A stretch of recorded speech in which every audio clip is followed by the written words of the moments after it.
Bonjour madame, quelles sont les précautions que vous prenez contre la propagation du virus H5N1? Je me lave les mains et voilà.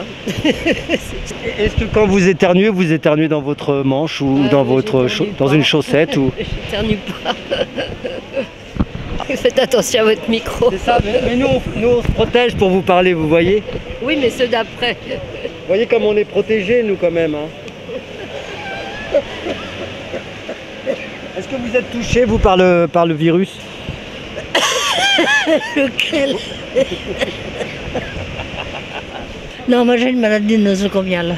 Un cancer du poumon. Donc, zut alors, faut pas rire de ça. Ah bah il faut rire, si. Dramatique. Vous êtes contaminé. Quelles sont les précautions que vous prenez contre la propagation du virus H5N1? On se lave les mains essentiellement. Vous faites attention à vos mouchoirs, à les utiliser qu'une fois par exemple?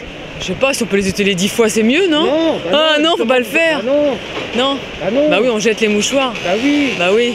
Jamais 2 fois de suite. Non, jamais. Mais la grippe, c'est 250 000 morts par an dans le monde. Mais avant, on les comptait pas. Maintenant, on les compte, alors on se dit, oh là là, c'est plus grave qu'avant. Non, c'est pareil qu'avant. Vous êtes d'accord pour le vaccin, tout ça? Parce qu'il y a 90 millions de vaccins qui sont prêts. Je ne suis pas du tout pour le vaccin. Le problème, c'est vrai, moi je ne sais pas si je me ferai vacciner. Bon, maintenant les médecins l'exigeront peut-être. Hein. La grippe saisonnière, oui, je suis vaccinée quand même. Mais le problème, c'est que... je ne sais plus ce que j'allais dire. Bonjour, quelles sont les précautions que vous prenez contre la propagation du virus H5N1? Aucun. Aucun. Non, je suis pour l'extinction de l'espèce humaine, alors je prends pas de précautions. Vous pouvez dire même que vous postillonnez un peu plus que d'habitude? Non. Ah non, je suis pas là pour propager le truc volontairement. Ah oui, d'accord. Si ça peut faire réduire la population sur la planète, moi ça me va bien. Je voulais vous raconter un truc. Je suis dans un taxi, parce que j'ai pas le droit de prendre les transports en commun. Et le chauffeur de taxi était très très désagréable. Ah oui? Très, horriblement désagréable. Il me voit déjà avec ça.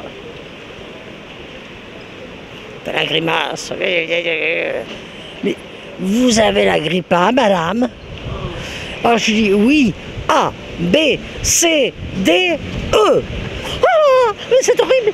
J'ai des enfants, madame, moi. Et moi aussi, j'ai même des petits-enfants. Quelles sont les précautions que vous prenez contre la propagation du virus H5N1? Je fais rien parce que je pense qu'il vaut mieux l'avoir maintenant que plus tard, qu'une fois que ça aura muté.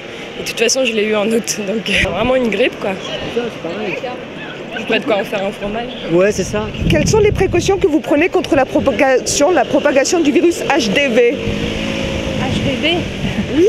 Je ne le connais pas. Bonjour mesdames, ou mesdemoiselles, quelles sont les précautions que vous prenez contre la propagation du virus HDV? Surtout se laver les mains déjà, ça c'est clair. Il paraît que les premiers signes avant-coureurs de la maladie sont les cheveux rouges. Ouais. Mais c'est pas H1N1 là, c'est N-E. N-E. Je crois que tout le monde a conscience que c'est pas une grippe différente des autres et c'est le gouvernement qui se prend les pieds dans le paillasson. Peut-être est-ce un écran de fumée. Bonjour, aussi. Quelles sont les précautions que vous prenez contre la propagation de la grippe? La grippe A.